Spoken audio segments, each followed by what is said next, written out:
Ok, irmãos, vamos meditar na palavra do Senhor.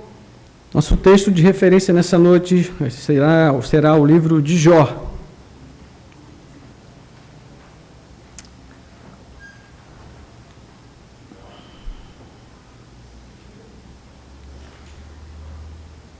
Bendito seja Deus.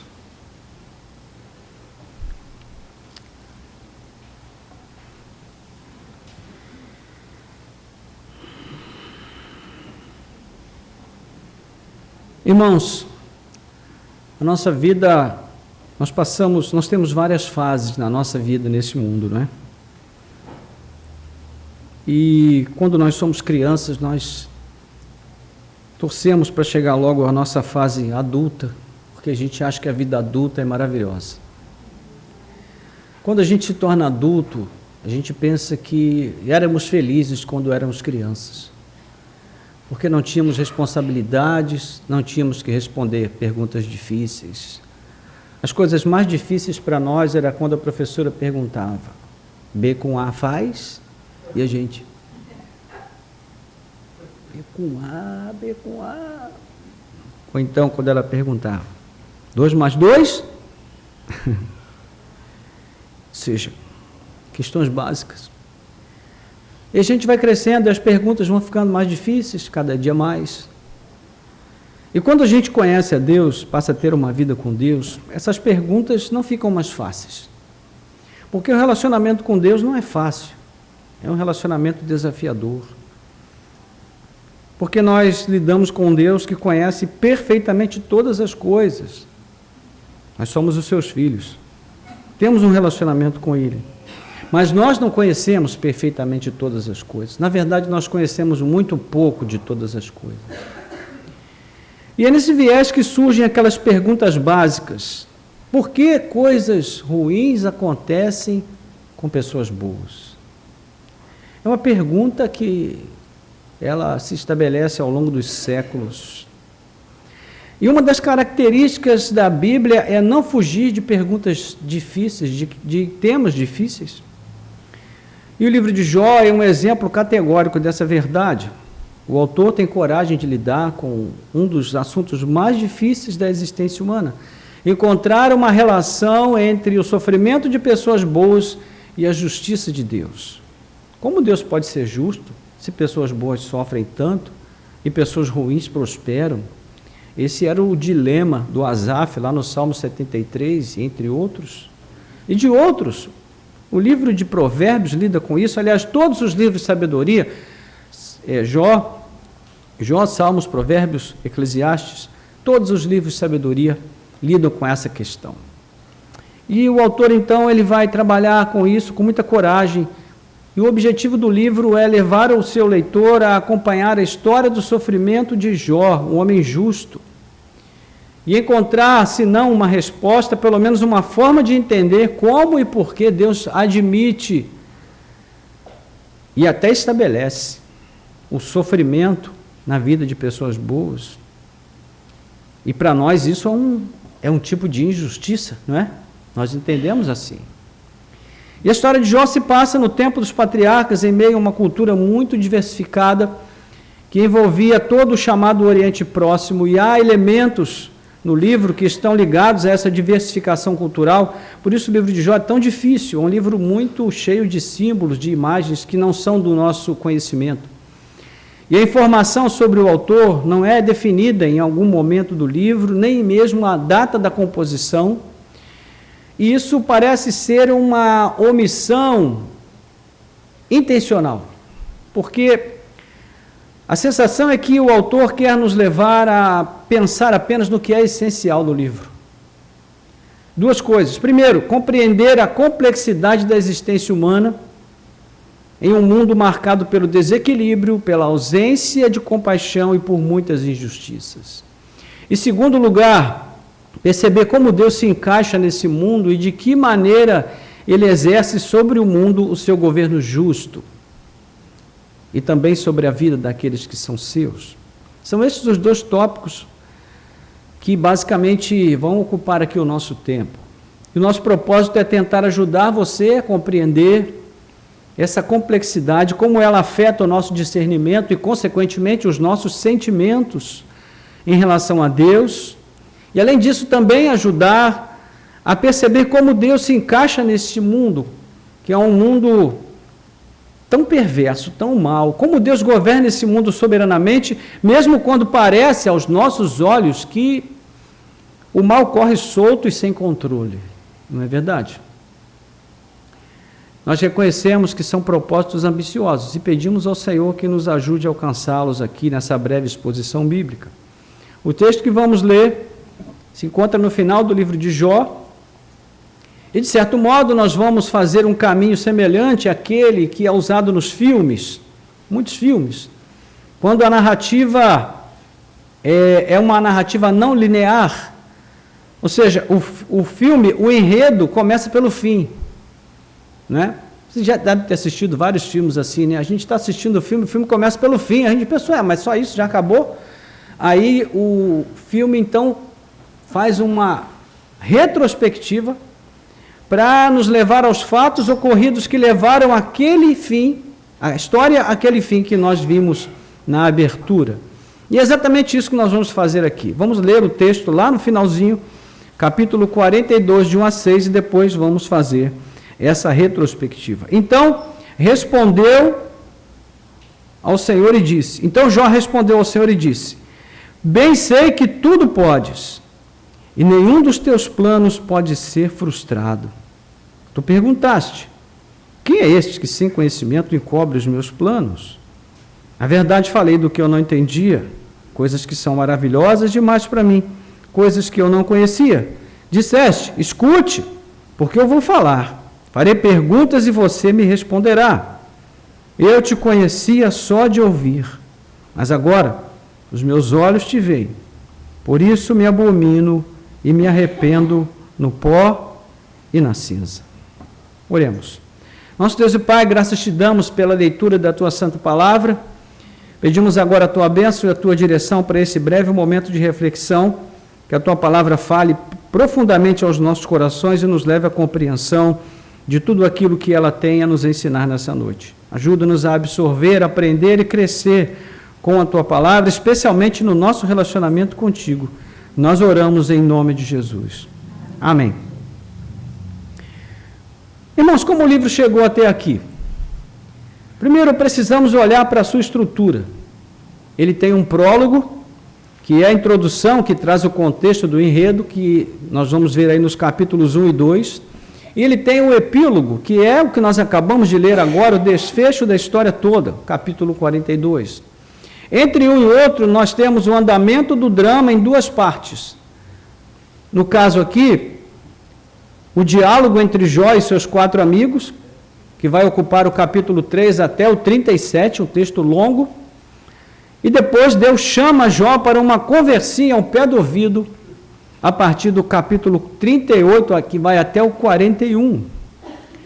Então, o primeiro drama, a narrativa começa informando que Jó vivia numa terra chamada Uz.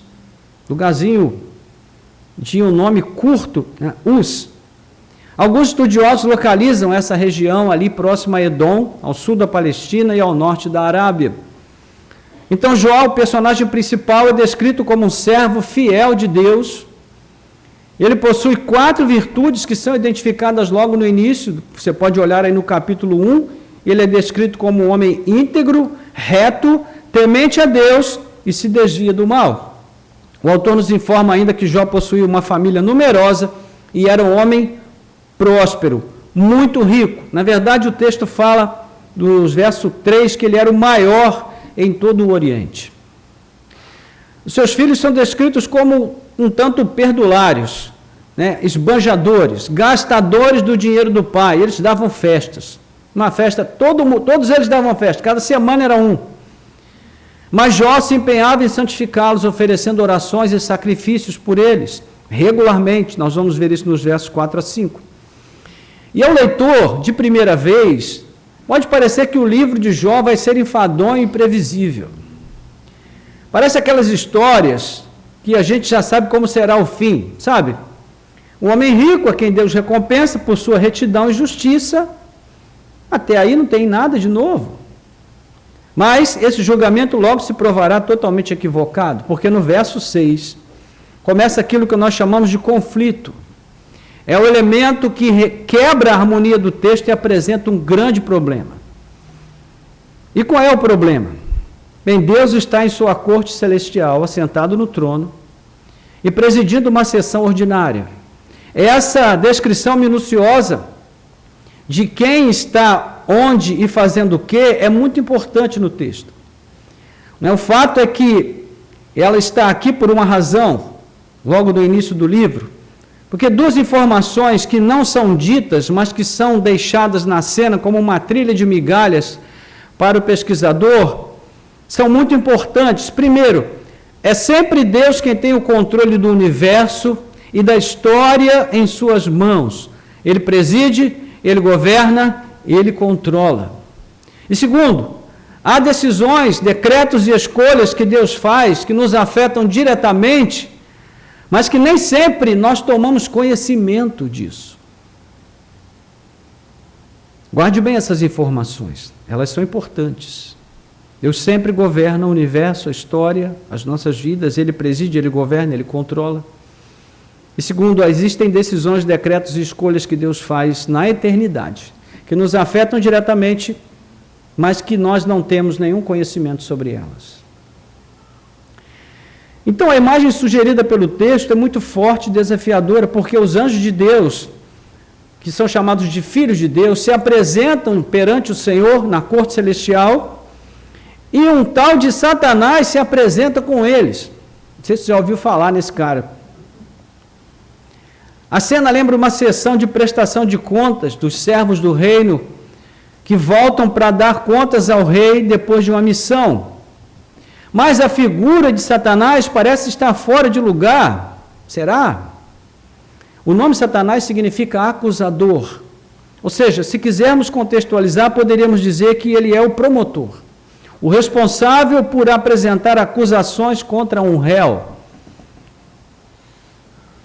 Então Satanás diz que acaba de chegar de uma longa viagem pela terra e ele viu muitas coisas.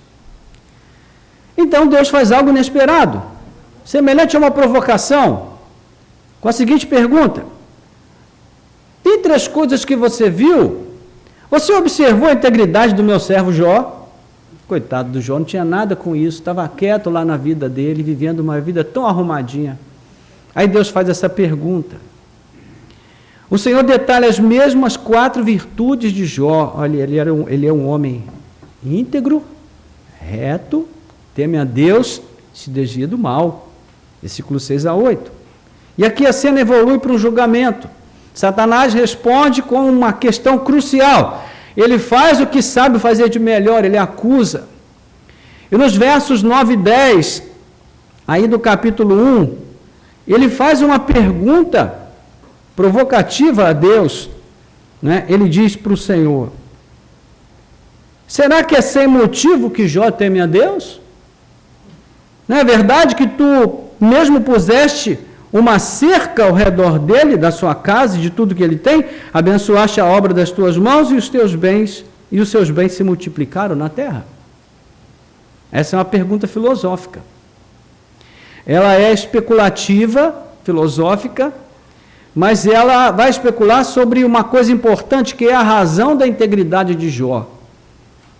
O ponto aqui, irmãos, é que vale a pena ser justo. Porque ao justo Deus abençoa. Então ser justo é bom, não é? E aí que está. Talvez Jó use essa conduta correta como uma espécie de garantia de que tudo lhe vá bem? Isso não seria sujeição verdadeira a Deus, não seria adoração sincera ao Senhor, mas uma espécie de investimento moral que gera dividendos. Já viu aquela plaquinha em algum lugar? Pare de sofrer. Venha hoje e pare de sofrer. É mais ou menos isso. Mas olha aí. Essa é uma questão nevrálgica, irmãos.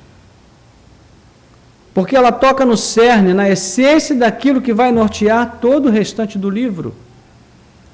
E vários subtemas vão surgir aqui. Por que servimos a Deus? Por que o adoramos? Será que é porque Ele nos faz prosperar? Será que se nós não tivéssemos nada que nós temos, nós o serviríamos? Será que é porque nós ou alguém por quem oramos foi curado ou libertado de um vício? Será que é porque Ele restaurou meu casamento ou porque Ele abriu uma porta de emprego para o marido ou para a esposa, ou para o filho, ou para o pai ou para a mãe? Qual o motivo? Por que servimos a Deus? Seja qual for, né, desses motivos, nenhum deles mostrará genuína integridade perante Deus. Apenas um motivo pode ser reconhecido por Ele como verdadeira integridade. Se nós pudermos responder com sinceridade, eu procuro viver em retidão, em santificação e me empenho em praticar a justiça porque eu amo a Deus, porque eu temo a Deus, porque eu desejo glorificá-lo através da minha vida, exaltar o seu nome através de uma vida íntegra. Esse é o único motivo que pode confirmar que realmente somos íntegros. E é exatamente esse eixo que vai sustentar as coisas daqui por diante, porque chegou a hora de definir do que é feita a religião de Jó. Satanás não está pensando em definir qual é a religião de Jó. O seu desejo é, número 1, demonstrar que Deus está enganado sobre o seu julgamento a respeito do caráter de Jó. E segundo, provocar a ruína moral daquele homem justo. Então, ele lança um desafio. Tira tudo que ele tem e o Senhor vai ver como ele vai blasfemar na tua cara. Bicho é abusado, né? E Deus de novo faz algo inesperado. Nessa hora, você que está lendo a primeira vez, você fica pensando, Deus vai dar um bico nele, vai jogar ele de lá para baixo, ele vai sumir. Nada disso. Deus dá corda. Gente, Deus tem um senso de humor extraordinário, né? Aí Deus fala, topando o desafio, contrapõe. Eu te dou liberdade. Vai lá e toca em tudo o que ele tem. Tira tudo. Só não tira a vida dele. Versículos 11 e 12. Você percebe? Entende? Já parou para pensar nessa situação? Às vezes você está lá na sua casa, brincando com os seus netinhos, curtindo a vida, dando alpiste para os seus passarinhos, dando milho para as galinhas, cuidando do seu sítio, uma vida tranquila, boa, certinha, e lá na corte celestial, Deus tem pensamentos a teu respeito. E Ele fala assim, vai lá, tira tudo. E o pastor falou para você, se você for fiel, Deus vai te dar tudo que você pede. Meus irmãos, isso combina com quem? Aqui no texto. Quem é que está dizendo isso? Será que é à toa que ele te serve? O Senhor dá tudo para ele? Então, meus irmãos, aqui começam os problemas de Jó. E daqui por diante, Satanás entra em ação e Jó passa a ser assolado pela privação por meio de 4 ciclos consecutivos de perdas. Primeiro, ele perde os filhos e os bens, de uma vez só. Depois, ele perde a saúde.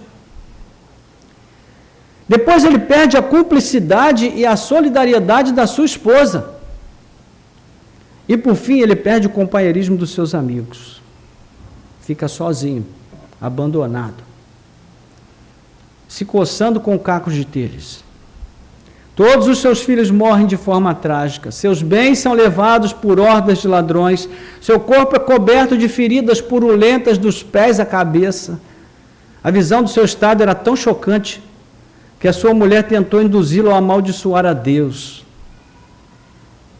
Em relação a ela, Satanás tinha razão, não é? Ela só queria de Deus os benefícios sem oferecer nenhuma fidelidade ou solidariedade ao seu próprio marido. Os amigos de Jó, ao vê-lo, choraram amargamente, rasgaram suas vestes e lançaram pó sobre suas cabeças. Um testemunho clássico do reconhecimento de uma terrível calamidade. E ainda assim, em tudo isso, o autor testemunha 2 vezes: Jó não pecou com seus lábios. Capítulo 1, versículo 20. E também no capítulo 2. Essa retidão, irmão, só aumenta a perplexidade do leitor que chegou até aqui. E ele pensa, meu Deus, agora tudo vai mudar. Deus vai falar, chega. Mas não, o negócio continua. Vai se estendendo. Então, surge a pergunta, como é possível que uma pessoa boa sofra tanto? Isso vai ocupar do capítulo 3 ao 37. Você já se fez essa pergunta alguma vez? Por que Deus permite que o justo sofra? Acredito que não há ninguém no mundo que nunca tenha se feito essa pergunta. É a pergunta de $1 milhão, irmãos. A mesma pergunta que vem intrigando filósofos e teólogos durante milênios. Né? Há muitos que se perderam na tentativa de adequar, contextualizar a Escritura e a própria teologia para conseguir dar uma resposta adequada a isso. Existe até uma teologia nova chamada a teologia da abertura de Deus, ou algo assim, que diz que Deus não sabe exatamente de tudo que acontece, ele só conhece algumas coisas. Tudo para tentar adequar a teologia da mente humana e trazer a mente de Deus para o tamanho da nossa mente. É também a pergunta que norteia os diálogos de Jó com seus amigos, e todos eles se empenham bastante em encontrar uma explicação, uma resposta lógica para essa pergunta, mas todos fracassam pela mesma razão que tem fracassado os pensadores modernos e pós-modernos, que tentam entender a justiça e a sabedoria de Deus partindo da pequenez da mente humana. E mais, nós já vimos no próprio livro que o próprio livro levanta questões muito mais sérias e urgentes que desafiam a reflexão dos personagens e do próprio leitor. Deus é realmente justo? Qual o critério de justiça que ele usa para julgar o mundo, para tomar decisões sobre o mundo? Ele tem mesmo o controle de tudo em suas mãos ou não? São questões que serão respondidas nos capítulos finais do livro. Então devemos observar, irmãos, que nenhum dos personagens do livro é israelita. Nem o próprio Jó, ele é de Uz, ou qualquer de seus amigos. E é importante notar isso, porque esse bloco dialógico, ele expõe aqui muitas ideias erradas sobre Deus, que circulam entre todos os povos. E é isso que esse grupo representa. Eles debatem com Jó baseados numa espécie de filosofia que expressa a compreensão que predominava, sim, naquele entorno cultural em que eles viviam, sobre o fato de Deus ser um Deus que promove a teologia da retribuição. Ou seja, Deus abençoa sempre o justo e pune com sofrimentos o homem ímpio e pecador. A questão, então, aqui, meus irmãos, não foi essa a acusação de Satanás? Não foi isso que começou toda a confusão? Ou seja, a filosofia teológica dos amigos de Jó, ela já está equivocada na base. Até Satanás sabia disso, mas eles pareciam não saber. Então, antes de avançarmos, devemos levar em conta ainda outros fatores que determinam a própria natureza do texto como um todo. Primeiro, o gênero do livro de Jó é sabedoria, e o recurso literário escolhido é predominantemente a poesia. Portanto, são empregadas aqui várias imagens e a própria linguagem que retratam a cena histórica e cultural bem conhecida dos personagens. Como o livro é dialógico, baseado na fala interativa entre os personagens todo o tempo, esses diálogos vão formando contornos da mensagem em si. O desenho do livro é muito interessante e inteligente. Ele apresenta 7 vozes que vão falar aqui à medida que o texto se desenvolve. Quem fala primeiro? A mulher de Jó. Não vai aqui nenhuma atitude preconceituosa. É o texto que fala. A mulher de Jó que fala primeiro. Amaldiçoa o teu Deus e morra. Então, depois quem fala? O próprio Jó começa a falar. Amaldiçoa o dia do seu nascimento. Jó é muito sincero, irmãos. Ele é absurdamente sincero. Os seus 4 amigos, por fim, começam a falar e no final Deus fala. Coincidência ou não, são 6 vozes humanas tentando encontrar uma explicação humana para algo que transcende totalmente a nossa compreensão e que ocorre fora do tempo e do espaço terrenos.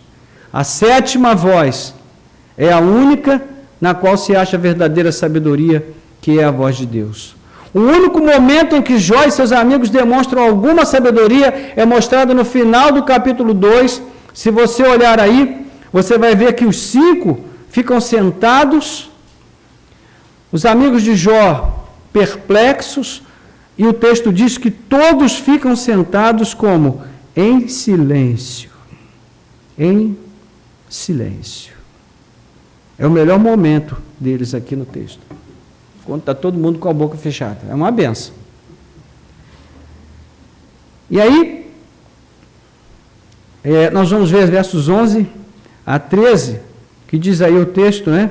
Quando os 3 amigos de Jó ouviram que todo este mal havia caído sobre ele, vieram cada um do seu lugar, ele faz, olha, Temanita, Bildade, Suíta, e Zofar, Naamatita, e depois ainda tem o Eliú lá na frente,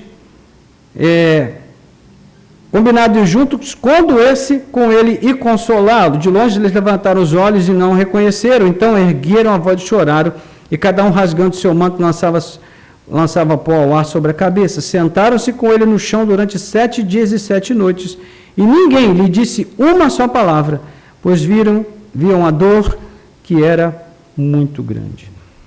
Ou seja, foi o momento mais importante aqui. O momento humano mais importante e melhor foi esse momento. Mas durou só uma semana. Sabe aquela questão? Quando a gente sofre, quando nós estamos passando por um momento de grande sofrimento, a gente tem um tempo de tolerância, o limiar, né? A gente espera, não, Deus está no controle, aleluia, Deus está no controle, eu creio. Aí passa um dia, 2, 3, 4, 5, 6, nada acontece, aí a gente começa, ô Senhor, está no controle, né? Ou não? Até que a gente começa, Senhor, o Senhor não está no controle. E aí daqui a pouco, irmãos, a gente está a ponto de sair da igreja, largar tudo, esquecer de Deus. Foi mais ou menos o que aconteceu aqui, uma semana. Então Jó abre a sessão com aquilo que eu chamo de bloco renascentista. Por quê? É quando os sábios deste mundo decidiram que nós éramos plenamente capazes de encontrar respostas e explicação para tudo por nós mesmos, sem a ajuda de Deus. É isso que vai acontecer aqui. No livro, daqui por diante, ocorre esse looping de falas alternadas que se estende até o capítulo 37. Jó fala, um amigo rebate, o outro amigo fala de novo, rebatendo o que Jó tinha rebatido, aí outro amigo rebate, e assim o texto segue. E a cena se repete, e o cerne das falas especulativas é sempre como conciliar a justiça de Deus, se é que ele realmente é justo, e o sofrimento de pessoas boas que vivem retamente perante ele. Então, de novo, irmãos, eles partem da suposição de que a justiça de Deus se baseia no seguinte princípio: se você é bom, Deus te recompensa com tudo que há de bom. Mas se você é mau, você está perdido, porque Ele só vai te lascar, Ele vai te castigar o tempo todo. Você está perdido com Deus. E eu pergunto para você, não é essa teologia que norteia o pensamento das pessoas em todo lugar? Não é isso, irmãos? Hoje eu ajudei uma velhinha a atravessar a rua, então estou em dia com Deus. Se eu morrer amanhã, eu vou direto para o céu.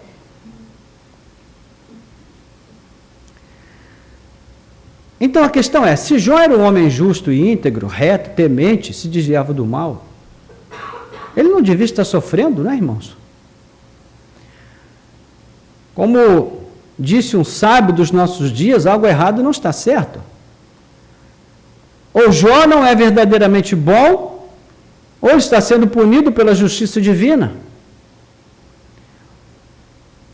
Ou ele é um homem bom e Deus não é justo, ou ele não é tão bom assim e Deus está punindo porque ele não é bom. Esse é o dilema discutido aqui. Então ficou fácil para os amigos de Jó. Quem seria o culpado? Tcharam! Jó. Não é? Quem vai se atrever a acusar a Deus? Então, Jó desiste de debater com seus amigos e apela diretamente a Deus, alegando sua inocência e pedindo que Deus mesmo venha falar com ele. E Deus fala, irmãos. É quando Deus convida Jó para uma conversinha no gabinete pastoral. Jó, depois do culto, dá uma subidinha lá, tá? Eu preciso conversar com você, meu filho. E agora vai falar quem tem o direito de falar. A base inicial da fala de Deus traz uma resposta à suposição de Jó de que Deus é incapaz de governar o universo com justiça, porque ele levanta essa questão. Então o que Deus faz? Ele usa a grandiosidade do poder da sua criação como ilustra com isso para demonstrar a pequenez da mente humana, a nossa arrogância de achar que nós podemos explicar tudo com a nossa mente limitada e com a nossa visão estreita. Ao mesmo tempo, ele mostra a excelência da sabedoria dele estampada na própria criação. E além disso, ele usa o recurso da ironia. Veja aí no capítulo 38, avançando um pouquinho. Meus irmãos, a ironia também é um recurso literário. Versículos 1 a 3. Então, do meio de um redemoinho, o Senhor respondeu a Jó e disse: quem é este que obscurece os meus planos com palavras sem conhecimento? Cinja os lombos como homem, pois eu lhe farei perguntas e você me responderá. Ô Senhor, agora sim ficou complicado. Porque Jó estava sendo questionado, estava questionando, agora Deus é que questiona Jó. Jó, faz o seguinte, meu filho, levanta aí dessa situação, porque eu agora vou te fazer perguntas e você que vai me responder. E então Deus começa. Um convite sarcástico, né, irmãos? Então, meus irmãos, quando nós falamos do que não entendemos, nós lançamos trevas e obscuridade sobre a verdade. Isto serve tanto para Jó, quanto para os seus amigos, como também serve para os leitores desse livro, serve para nós. E Deus faz várias perguntas a Jó, indo e vindo de grandes obras da criação. Jó, onde você estava quando eu criei o cosmos? Jó, o que você estava fazendo quando eu criei o sol, meu filho? Onde você estava quando eu criei as estrelas? Até as pequenas coisas governadas por sua providência. Jó, quem foi que ensinou o galo a cantar? Quem foi que ensinou o pintinho a perceber quem é a sua progenitora? Quem foi que ensinou os pinguins a discernir quem é a sua mãe e o seu pai no meio de milhões, todos iguais? Jó, onde você estava? Quem foi que ensinou para essas criaturas? Foi você, Jó? Diga, onde você estava quando eu criei tudo isso? De que modo você contribuiu para essas coisas existirem? Silêncio total. Então, irmãos, basta que Deus fale para que haja luz. Para que nós vejamos o quanto nós estamos nos enganando. Para que nós caiamos da altivez e sejamos trazidos para o resto do chão, para o andar de baixo. E se tratando da nossa relação com Deus, este é o nosso lugar, o lugar do qual nós jamais deveríamos sair. É onde nós somos conscientizados, onde podemos ser dotados de alguma sabedoria.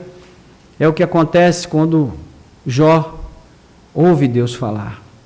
Aí se você olhar aí um pouquinho mais à frente no capítulo 40, você vai ver o que acontece.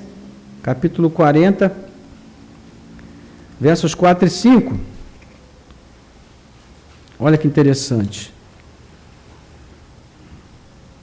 Então, verso 3 a 5. Então Jó responde ao Senhor e disse: sou indigno. Que te responderia eu? Ponho a mão na minha boca. Uma vez falei, não direi mais nada. Aliás, 2 vezes, porém não prosseguirei. Ó. Então observe, ele volta à posição do início, o silêncio, no qual ele deveria ter permanecido. É fato que todos tentaram ficar nesse lugar durante 7 dias, mas bastou que Deus demorasse a dar uma explicação e todos se acharam no direito de começar a falar. A primeira resposta a Jó, o Elifaz reconhece essa ansiedade humana por respostas. No capítulo 4, verso 1 e 2, ele fala: Jó, diante de tudo isso aí, meu filho, quem pode ficar com a boca fechada? No entanto, essas situações inexplicáveis, irmãos, se Deus não fala, o silêncio é a melhor escolha que podemos fazer. A própria Bíblia mostra outras circunstâncias calamitosas em que os envolvidos preferiram guardar silêncio em oração. Lamentações, capítulo 3, verso 26. Você sabe do que Lamentações fala? Do cerco de Jerusalém pela Babilônia, onde as mães disputavam para ver qual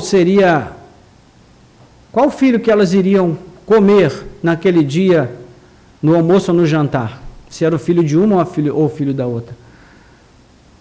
Eles praticavam antropofagia por causa da fome. Essa é uma situação calamitosa, irmãos. Você comer o seu próprio bebê para matar a sua fome? É uma situação calamitosa essa? Mas o Jeremias diz: bom é aguardar em silêncio a salvação que vem do Senhor. Abacuque, outro que tentou argumentar com Deus também sobre os babilônios a partir da mente humana. Ele disse: Senhor, o Senhor vai usar um povo ímpio para punir a nossa impiedade? Que sentido há nisso? Mas depois que Deus fala umas coisinhas para ele, ele diz: eu vou subir a minha torre de vigia e ficar quieto. Abacuque 2, versículo 1. Mas esse discernimento só começa a partir do momento em que Deus fala. Tudo isso nos leva a uma resposta importante, a respeito da qual a questão foi levantada lá atrás: será que Deus é realmente justo? Visto que um homem bom está sofrendo tanto, então agora Deus inverte o processo. Ele mostra que é a nossa ideia de justiça que está distorcida, que é limitada e precisa se tornar mais abrangente, irmãos. Assim como esse universo amplo e complexo que Deus criou, sobre o qual Ele reina soberanamente, a vida humana também é complexa. Não existem respostas fáceis, entende? Não existem respostas fáceis. Às vezes você vai ali, na vida de uma pessoa, e tira um fiozinho de cabelo do lugar pensando que você está resolvendo a situação. E às vezes aquilo que você está fazendo só vai piorar a situação. Não tem respostas fáceis, irmãos. As formas pelas quais Deus nos dirige são formas complexas. Jó e seus amigos não podiam opinar sobre como Deus deve governar todas as coisas com base apenas nas suas experiências particulares. Então, a questão aqui não é que Deus seja injusto ou que Ele não governe as coisas de modo justo, mas que a nossa miopia é muito grande e nós só conseguimos enxergar o que está evidente na superfície da realidade vivida. Mas há coisas acontecendo. Existe um movimento incessante da atividade divina que nos escapa, mas que interfere diretamente em nossas vidas. E Deus não tem nenhuma obrigação de nos dar explicações ou trazer ao nosso conhecimento todas essas coisas, porque afinal, irmãos, o pouco que nós conhecemos já nos deixa perplexos. Imagina se Deus dissesse: Jó, olha, vou te dizer o que vai acontecer, meu filho, eu vou te dar só um spoiler para você não ficar preocupado. Tudo vai acabar bem, mas olha só, presta atenção. Satanás, ele veio aqui para me falar essas coisas, mas Jó, eu aposto em você, cara. Vou colocar minhas fichas todas em você. Irmãos, estou fazendo uma ilustração, tá? Uma brincadeira. Ainda bem que o Jó não ficou sabendo, irmãos. Eu pergunto para você, pense na situação mais aflitiva que você já viveu. Imagine se antes de acontecer, Deus tivesse te explicado tintim por tintim que você ia passar por essa situação. Teria sido bom para você? Teria te ajudado de alguma forma? Não. Meus irmãos, Deus é sábio. Ele é sábio. Então ele pergunta para Jó, Jó, você ainda quer discutir? Capítulo 40, versos 1 e 2, o Senhor disse mais a Jó, será que alguém que usa de censuras pode discutir com o Todo-Poderoso? Que responda isso aquele que critica a Deus. Ou seja, Jó, você quer governar o mundo, meu filho? Eu te dou essa oportunidade. Quem assistiu o Todo-Poderoso? Você se lembra daquela cena em que o ator, ele está vivenciando ali uma situação em que ele começa a ouvir as orações das pessoas, todas de uma vez, e ele começa a ficar meio doido, aí ele vai lá no computador e coloca sim para todas. Por que seria tão fácil se a gente pudesse, né, irmãos, dar a mesma resposta para todo mundo e essa resposta servisse e se encaixasse para todo mundo? Só que não é assim que o universo funciona, irmãos. Dentro de uma mesma casa, existe uma complexidade enorme de formas e meios que Deus precisa usar para tratar com cada pessoa. E nós precisamos entender isso. E aqui Jó cai na real. Ele pensa, meu Deus, eu não sou nada, como eu poderia te responder? Eu vou cobrir a minha boca com as mãos, e já não falo mais nada, não direi mais uma palavra. Então, já passando para a conclusão dessa reflexão, sem que ninguém percebesse, Deus começa um processo, Deus está levando Jó a um processo, que nem o próprio Satanás percebeu. Deus está guiando Jó por um caminho que vai levá-lo a provar o conhecimento do verdadeiro Deus. Sim, porque aquele Deus, com D minúsculo, a quem ele e os seus amigos pensavam conhecer, não era bem o Deus verdadeiro. Era muito mais um Deus feito à imagem e semelhança do homem, que caberia dentro das nossas caixinhas dialéticas, dentro da nossa religião arrumadinha e retilínea, onde tudo sai conforme o que nós planejamos e Deus, o Deus minúsculo que nós fabricamos, apenas vem para dar o seu carimbo, a sua chancela. Aprovado. Segue em frente. E esses processos pelos quais nós passamos, irmãos, são expurgos da nossa falsa teologia. Expurgos que Deus promove no nosso íntimo. Por 2 vezes ele desafia Jó, cinge os lombos como homem, e eu te perguntarei. Capítulo 38, verso 2, que já lemos, e capítulo 40, verso 7. Qual o sentido da frase? Deus está dizendo, Jó, levante-se desse estado de autocomiseração, pare de ter pena de si mesmo. Se você quer debater como um homem sábio que você julga ser, não procure seus amigos, venha falar comigo. De igual para igual, apresente seus argumentos com convicção, e eu vou te mostrar que todos eles são argumentos vazios. Sabe? Aquelas situações que a gente fica igual criança fazendo pirraça, e Deus fala, tá bom, levanta aí agora. Age como um homem, para de ser criança, você não tem mais 15 anos, nem 10, nem 11, você já é um homem feito, então levanta daí, agora nós vamos conversar sério. Meu Deus do céu, só de pensar isso eu já fico arrepiado. Não é fácil não, irmãos, imagine. Como é que termina isso, irmãos? Deus vai terminar sua argumentação usando a figura de 2 animais misteriosos. Você vai vê-los aí no capítulo 40, parte B, a partir do versículo 15 e depois o 41. Ele fala do Behemote e o Leviatã, que geralmente são descritos ou como o hipopótamo e o crocodilo, na maioria das Bíblias, né? Ou como criaturas fantásticas e míticas da literatura antiga. Seja como for, Deus os descreve como criaturas belíssimas, que fazem parte da boa criação que Deus trouxe ao mundo. Mas, por outro lado, ele também destaca o fato de serem extremamente perigosas e mortais essas criaturas, caso sejam incomodadas. Ele usa até uma linguagem assim, até jocosa.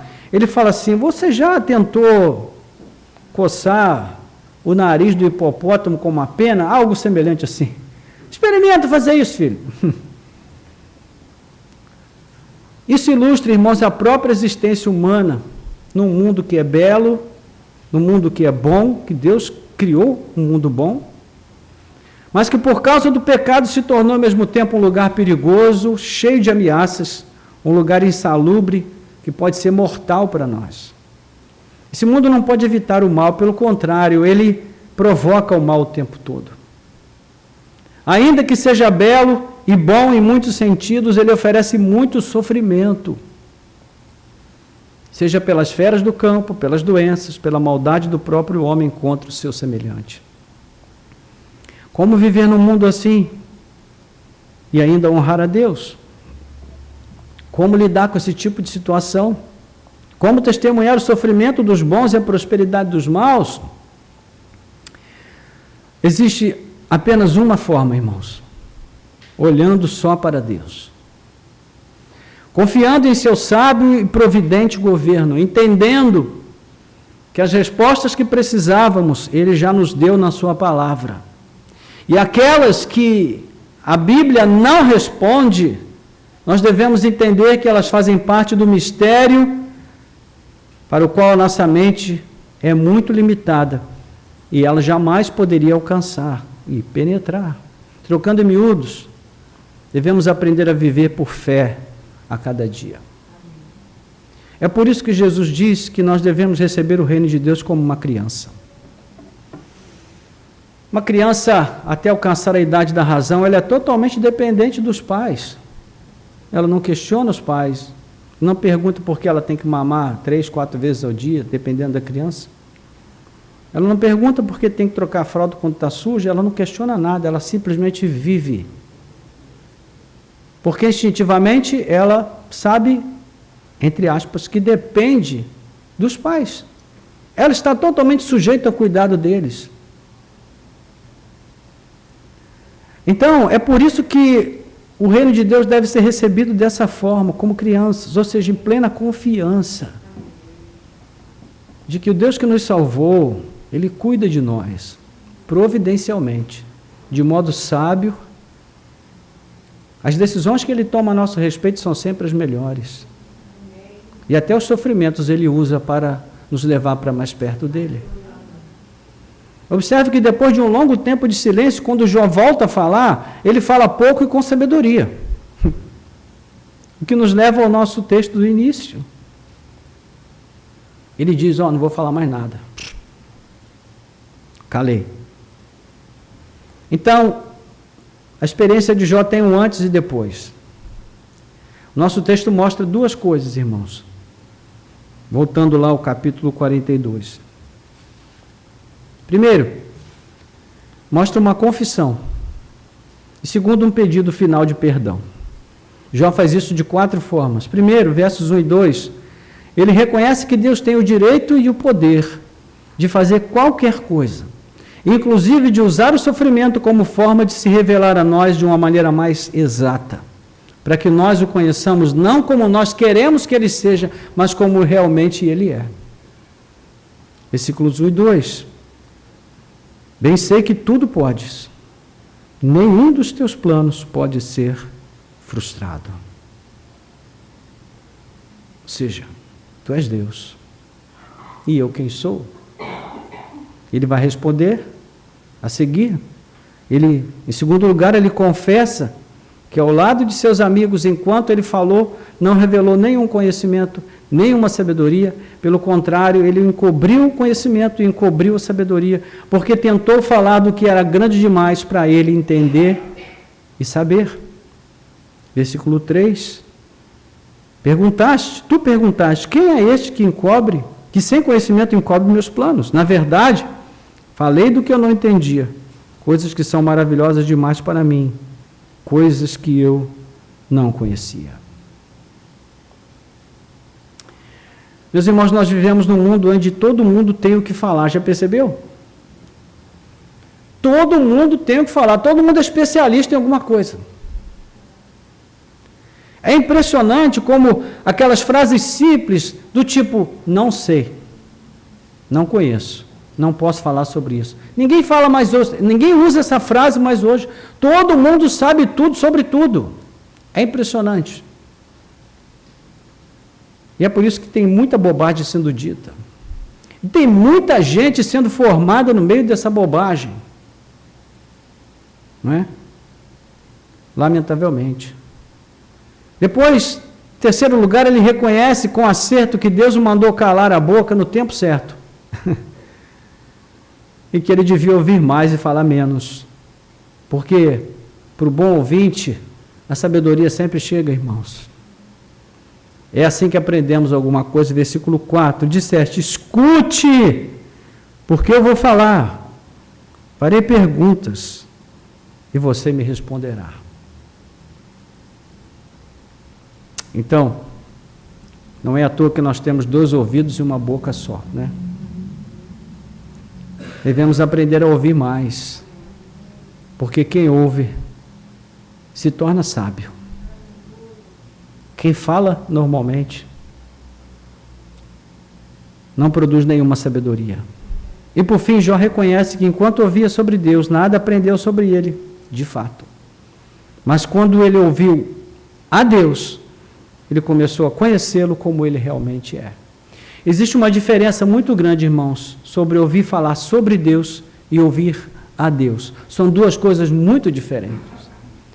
Tem muita gente perdida dentro da igreja porque só sabe ouvir falar de Deus. Mas em nenhum momento essas pessoas tiveram a experiência de ouvir Deus falando com ela. Como é que a gente ouve isso? Como é que a gente ouve Deus falar? Vamos procurar o profeta de plantão na vizinhança? Não, olha aqui. 66 livros. Deus fala abundantemente. Nós precisamos aprender a ouvir com os olhos, com os ouvidos e com o coração. E guardar o que ouvimos e aprendemos com Deus. E conclusão, para onde essa experiência levou Jó? Para o lugar do qual ele nunca deveria ter saído. Lugar de quebrantamento, de arrependimento e de contrição. Versículo 6. Por isso, me abomino, me arrependo no pó e na cinza.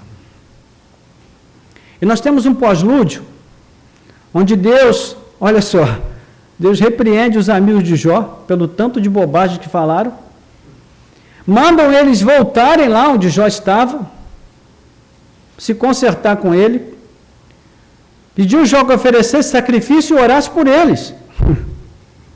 E o texto termina informando que Deus ouviu a oração de Jó. Nós vamos ver isso lá nos versículos finais. Versículo 9, última parte. E o Senhor aceitou a oração de Jó. Irmãos, esse é o caminho que Deus indica. O tratamento diferente que Jó teve em relação aos seus amigos se deve ao fato de que Jó foi o único honesto naquilo que falou. Errou muito. Mas tudo que ele falou fluiu do seu coração. Porque ele que estava sofrendo. É muito fácil você conversar com uma pessoa que está sofrendo e dar pitaco na vida dela e tentar dizer qual é a causa do sofrimento dela. Mas quando é você que está sofrendo, é diferente. Muito diferente. Então, ele falava daquilo que estava em seu coração, quase que como um lamento. No fim dos debates humanos, quando a sabedoria se acabou, sem oferecer respostas, Jó foi direto a Deus e pediu para falar com ele. Ele demorou um pouco para tomar essa decisão, mas finalmente fez a coisa certa. Diante dos nossos sofrimentos, irmãos, ao invés de buscar por respostas para tudo, vale mais ficar quieto e buscar o próprio Deus diretamente, em oração. E é interessante que a seguir nós temos quase que uma nota do redator, do editor, falando que Deus restituiu tudo que Jó tinha em dobro.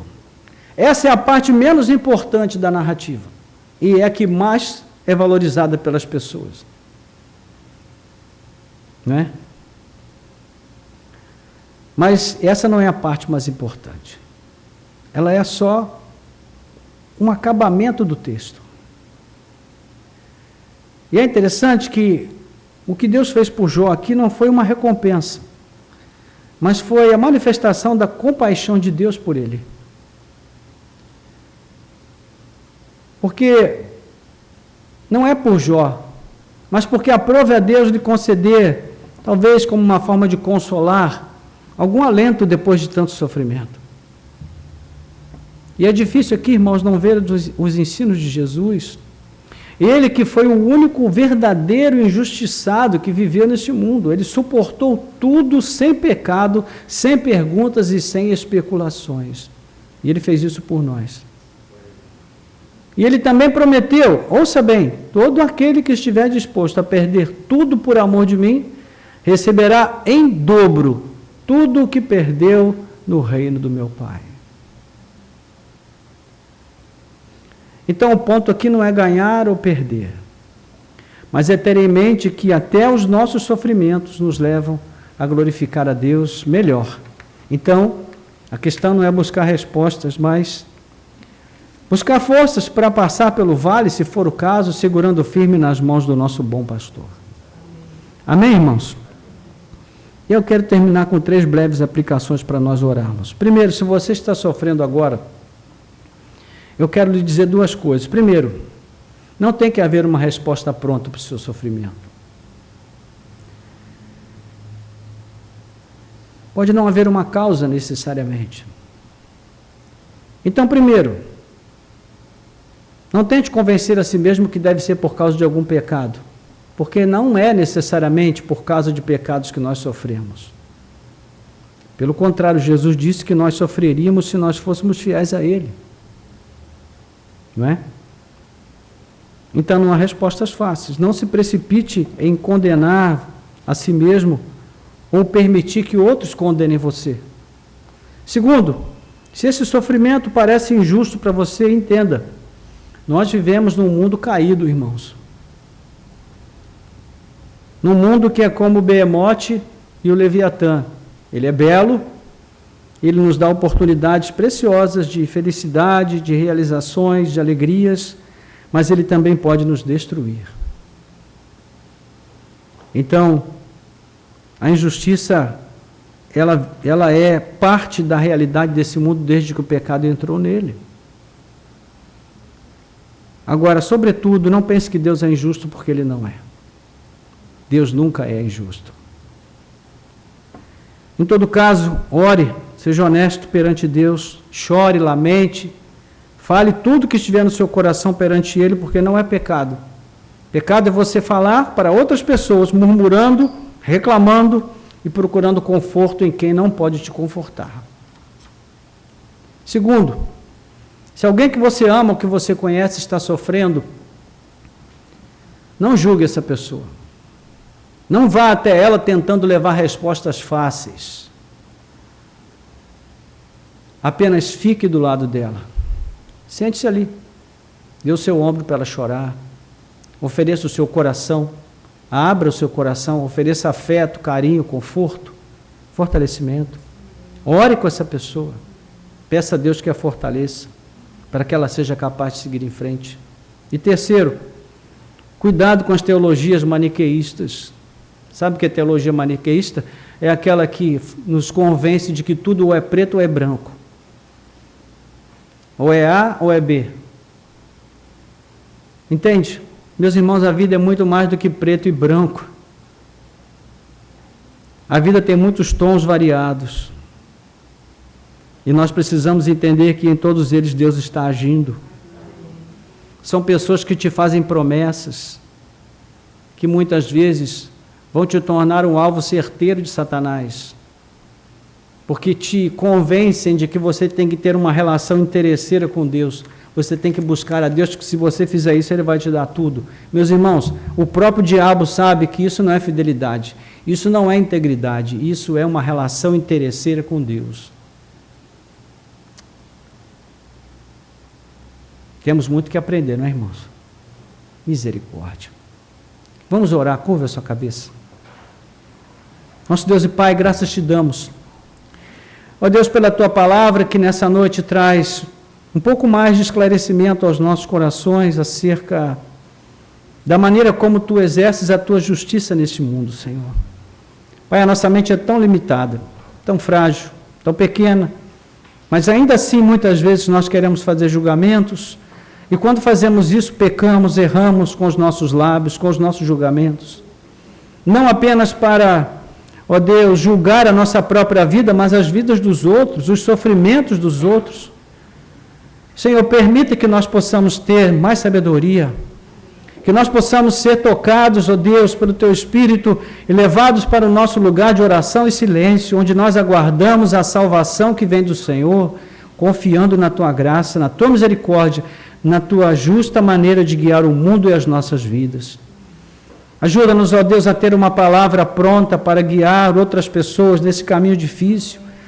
Pai, não no sentido de trazer respostas fáceis, respostas prontas, mas uma palavra de conforto, de encorajamento, talvez o nosso silêncio apenas, a nossa oração, enfim, que as nossas vidas sejam usadas para confortar outros, para ajudar outros a atravessar esses vales escuros e tão perigosos que a vida oferece.